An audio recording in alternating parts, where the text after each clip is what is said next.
Hey guys, this is Jacob with Ozark Trailers, and today I'm going to be showing you our 30+10 step deck trailer. So something before you inquire about this trailer, you have to remember that this trailer will only work with a flatbed application, kind of like what you see here. It will not work on a factory bed. But we're going to start from the front and move our way to the back.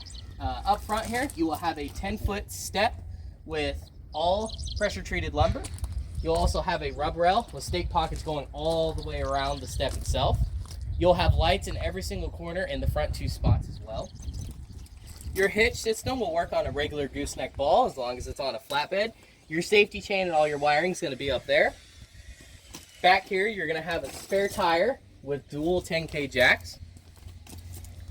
And we're going to move to the side right here. Right here you have a grab bar plus a step to get up to it, and you'll have a way to access your step up as well.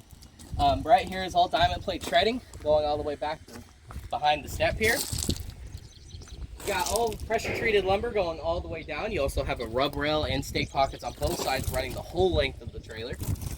Underneath you'll have 2 8,000-pound axles with 12-ply tires on them. And as you notice, this will be a spread axle, so it'll be way easier to distribute your load, a lot easier with the spread axle. Move around to the back here. You will not have a dovetail. This will be a straight deck trailer all the way back. So in the back right here, you will have 2 8-foot aluminum ramps that slide into these holsters. Pull these pins and the ramps will slide out, and you have hinges right here and right there.